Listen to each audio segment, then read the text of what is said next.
Hello everyone, I'm Akshay Patel. So this is going to be a quick tip for Mobile Threads Plus on how to use custom fonts in your applications using Titanium Mobile from Appcelerator. So let's begin.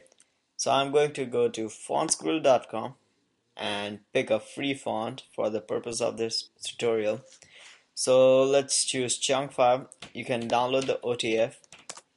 Now your font file needs to be in one of the two file formats, that is OTF and TTF. So let me hide this, and as you can see we have archive file. So unzip the file and we have our folder. Now we need to drag the font file out and we don't need this. So as you can see we have font file right now. So let's go to Titanium Developer and create a new project. The project type is going to be mobile, and let's give it a name. I'm going to call it custom font. Now we need to give it an app ID. So it can be anything you would like. I'm going to use com.myname and the name of the application. Now choose the destination for your project and give it a personal or company URL. Now choose the latest Titanium SDK version and create a project. Now as you can see my project's right here on my desktop. So let's test and package our application. Now since this is the first build, it's gonna take a while.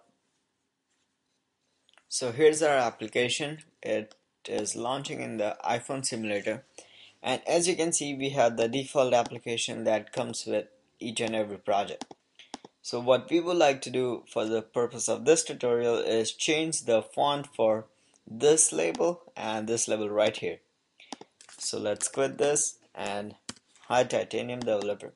Now most of our work is going to be done in the project folder right here. So open your project folder and drag your font file into the resources folder. So if you check right here, here's our font file.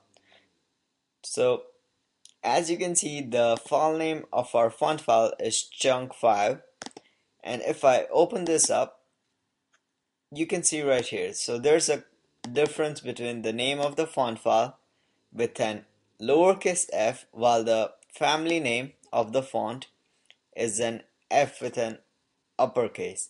So make sure you note that. So now that we have our font file in the resources folder, we can go to build iPhone, and what we need to do is copy this info.plist and paste it in our root of the project. So paste item.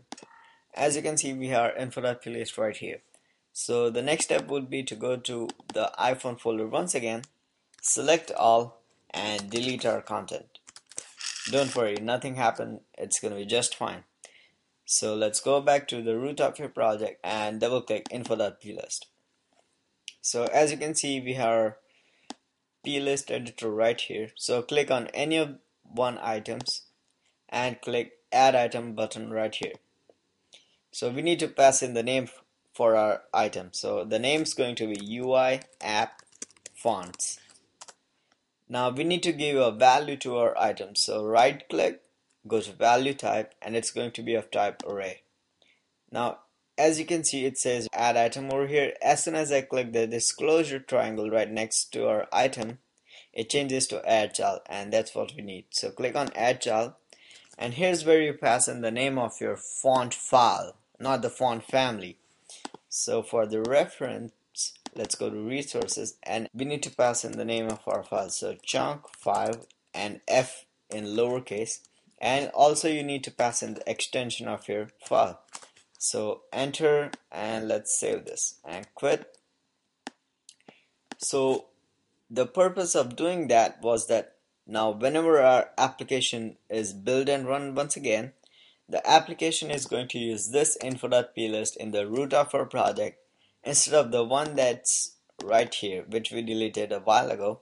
So what happens is that every time you build and run your project, the Titanium SDK replaces all the content with the new content, which is made every time you run your project. So now we need to make some changes in our app.js file which is inside the resources folder. So double click and open your app.js.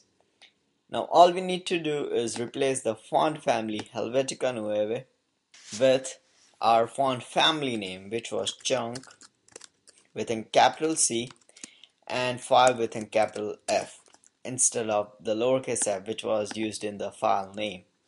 So the same goes for this label as well. So let's save this and let's launch our project in Titanium Developer. Now since the Titanium SDK has to rebuild the project once all over again, it's gonna take a while. So our application's launching in the iPhone simulator, and there we go. So the font has changed for our label right here, and the same goes for the second label. So I hope you understood how to implement custom fonts in your applications. Thank you for watching.